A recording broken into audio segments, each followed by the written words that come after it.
निरंजन अलग निरंजन हो अलग निरंजन। गिरनारवर आज सोहळा आहे, सगळे नाथ एकत्र येणार, मी त्यांची प्रतीक्षा करतो आहे।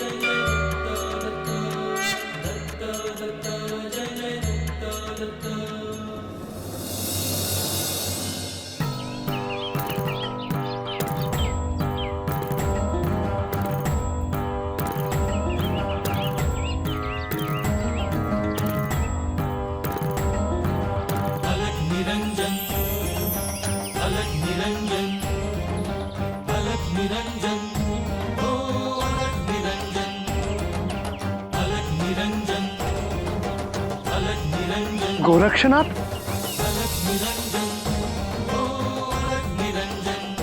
साऱ्या विश्वाचा प्रतिपालक तू, दुःखाचा संहारक तू, वेदांचाही कारक तू, शिवहर शंभू, हे नवनारायण अवतार तू, दीनदुबळ्यांचा दाता तू, गुरुशक्तीचा सेवक तू, शिवहर शंभू। खूप इच्छा होती भेटण्याची, खूप काळ लोटला।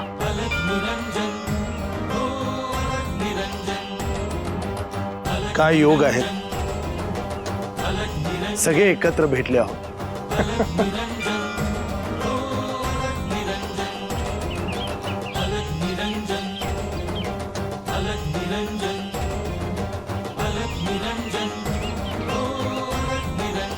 गुरुवर, तुम्ही दिलेली साधना पूर्ण झाली आणि मगच स्थान सोडले।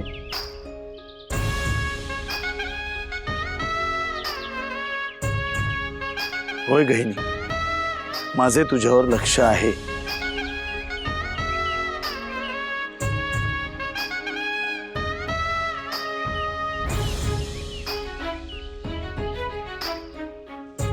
शुभम भवतु।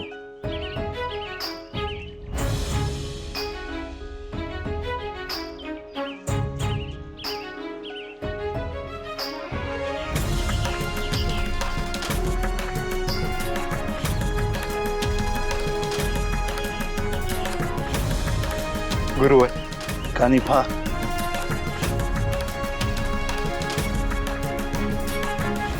शुभम भवतु।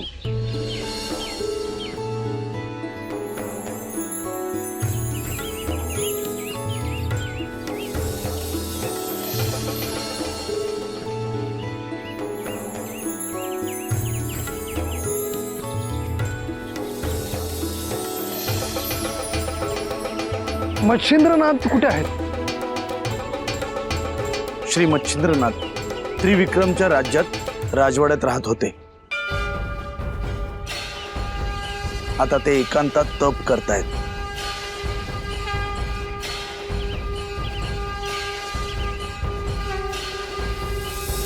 देवा मच्छिंद्रनाथ गुरुवर, देवा मच्छिंद्रनाथ गुरुवर। मी गिरनारला निघालो आहे।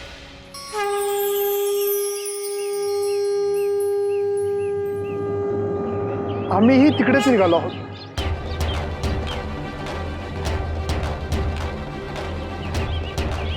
आदेश, आदेश।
अवधूत चिंतन श्री दत्तात्रय महाराज की जय.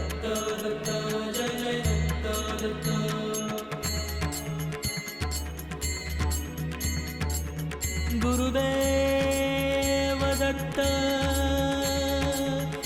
गुरुदेव दत्त गुरुदेव दत्त.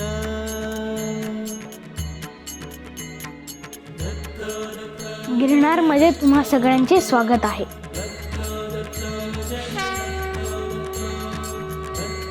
आज माझ्यासमोर युक्त शक्तीने सगळे नाथ उभे आहेत.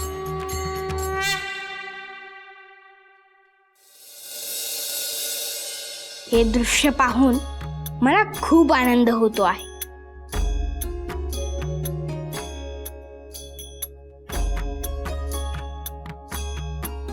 गौरक्षेतून जो प्रकट झाला तो गोरक्ष.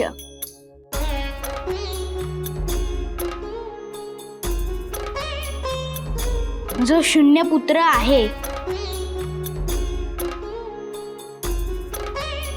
जो कुठूनही कधीही प्रकट होऊ शकतो.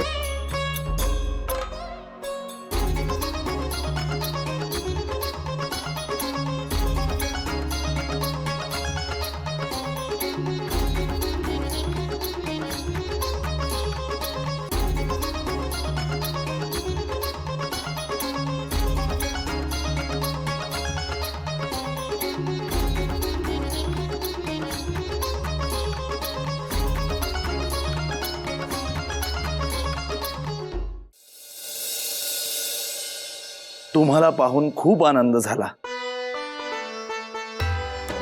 शुभम भवतु.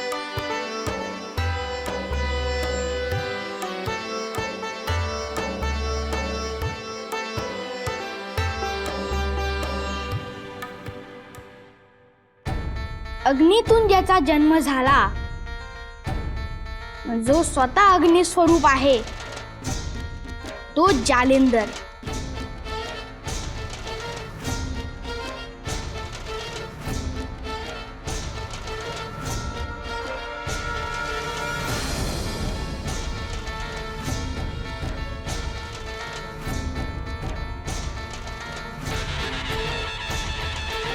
शुभम भवतु.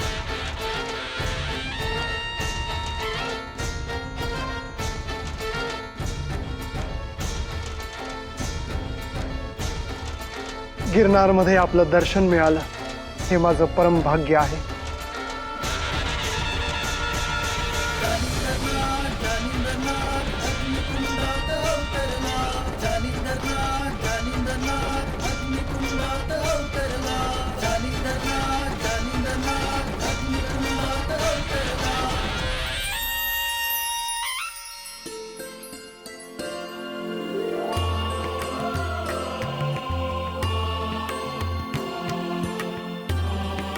शुभम भवतु.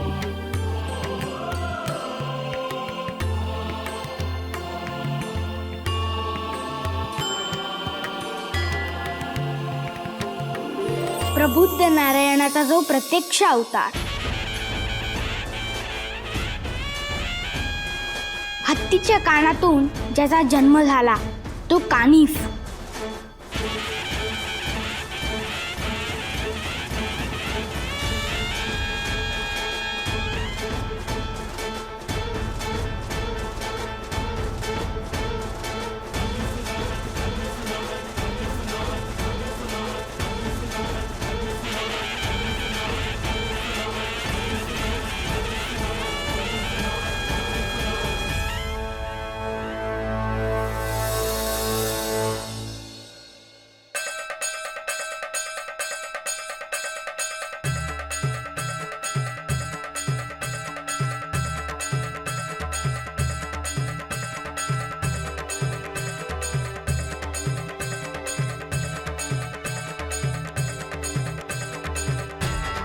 गोरक्ष संजीवनी मंत्र म्हणाला.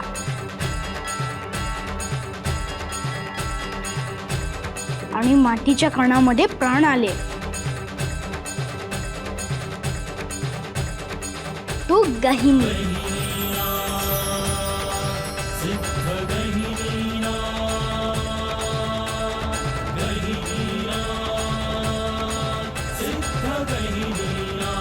शुभम भवतु.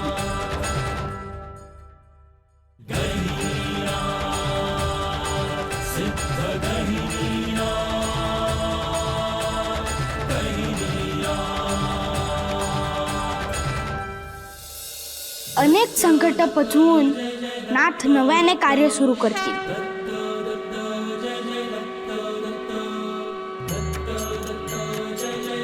नवे पर्व सुरू होते आहे.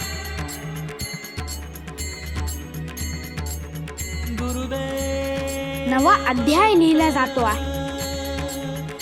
गुरुदेव दत्त गुरुदेव दत्त.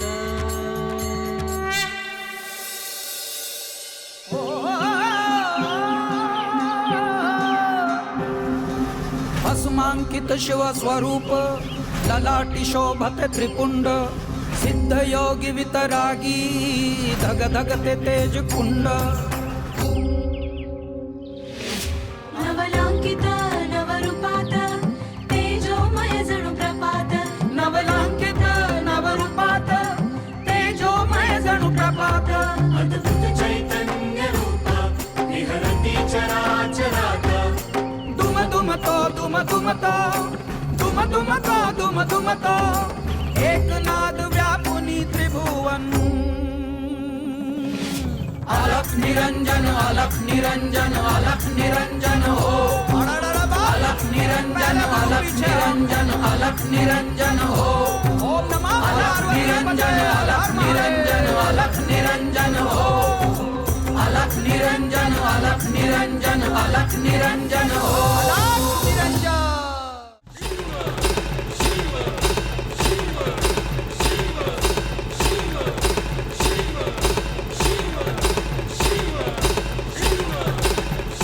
हे दत्तात्रय, मनुष्यासोबत प्राणीही त्राहिमाम त्राहिमाम करतायत. नाथांच्या कार्याला आशीर्वाद देऊन त्यांना गिरनार मधून प्रस्थान करायला सांगा.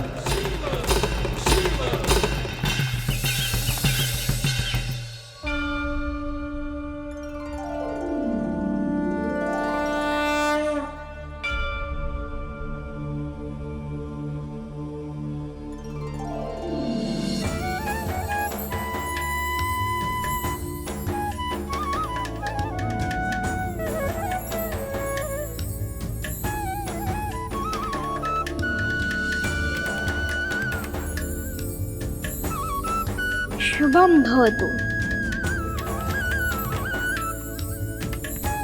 माझे पूजन करण्यासाठी आला आहात, पण आज ह्या गायीचे पूजन करा.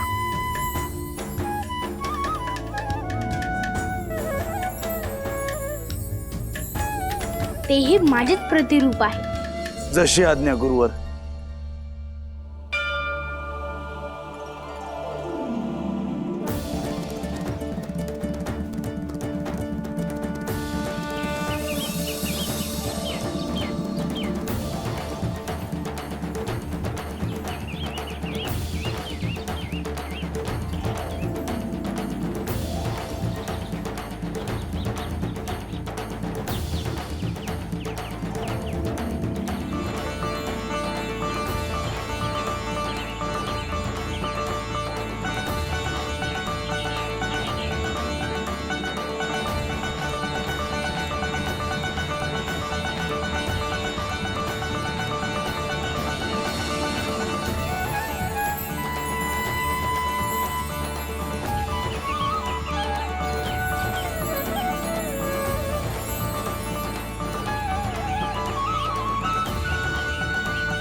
आता गिरनारहून तात्काळ प्रस्थान करा.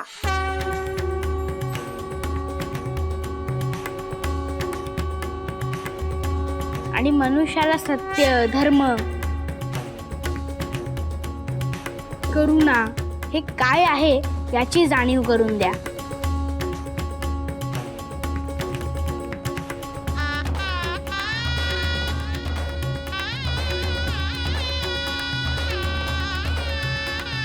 शुभम भवतु.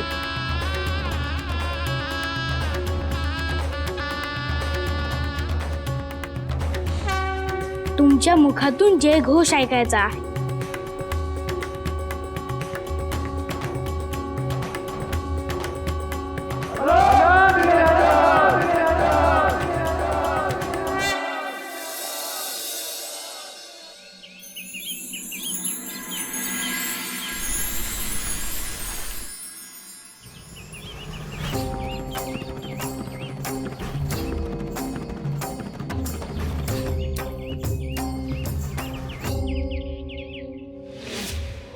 निरंजन अलख निरंजन अलख निरंजन हो अलख निरंजन अलख निरंजन अलख निरंजन हो अलख निरंजन.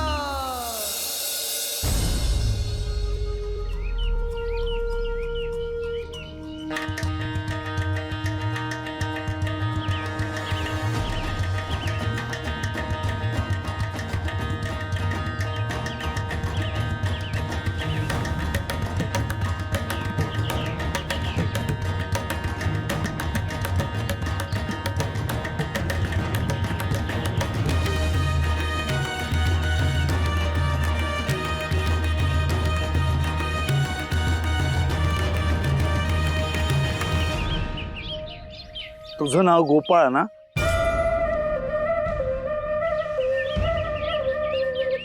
होय, पर तुम्ही माझं नाव कसं ओळखलं? ते महत्वाचं नाही. तू या गाईला घेऊन कुठे चालला आहे? ते पुढं मोहरा वस्ती आहे तिथे चाललोय.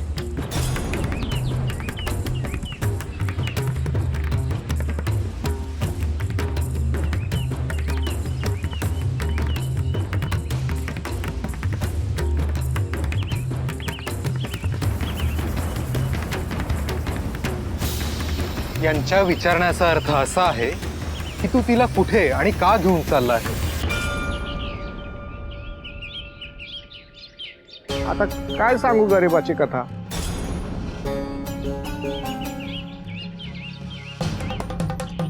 वा वा.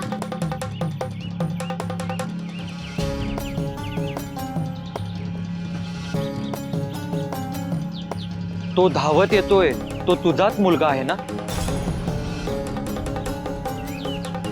होय,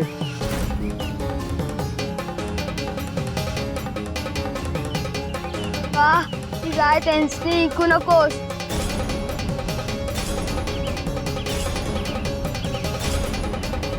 मग काय करू पोरा?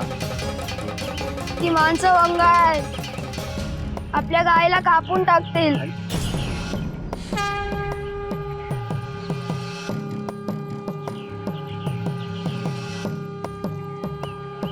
तू या गाईला विकायला चालला आहेस?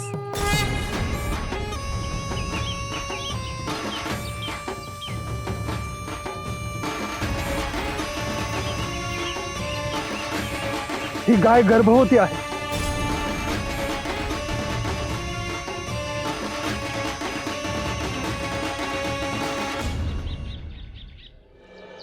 बा, तू हे सांगितलं नाही आम्हाला. या मुक्या जीवाला ठाऊक नाही की तू तिला मृत्यूच्या दाढेत घेऊन चालला आहे.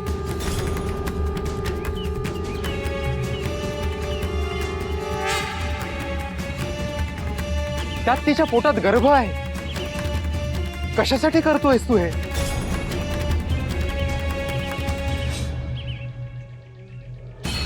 वाईट सण मिळाला असतं तर पोरीचं लगीन करायला सोपं जाईल.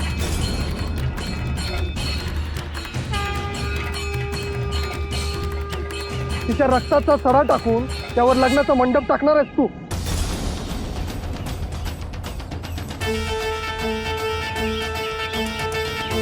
गोपाळ, तू हे चुकीचं करतो आहेस.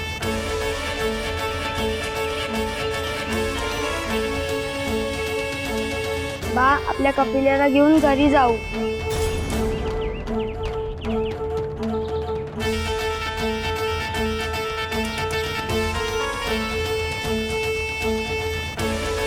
मरताना तिचा जो आकांत होईल, तिचे तुला जे शाप लागतील, त्यांनी तू आयुष्यात कधी सुखी होऊ शकशील का? ती गाय परत घेऊन घरी जा.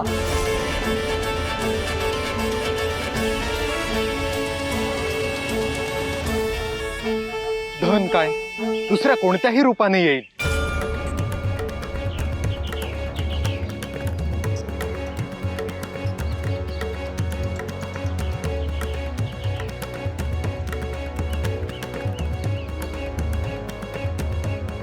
साऱ्या विश्वाचा प्रतिपालक तू, दुःखाचा संहारक तू, वेदांचाही तारक आपली भेट झाली म्हणून वाचली ती गाय. होय, परंतु तिच्या जीवावरचं संकट कमी झालं नाहीये अजून.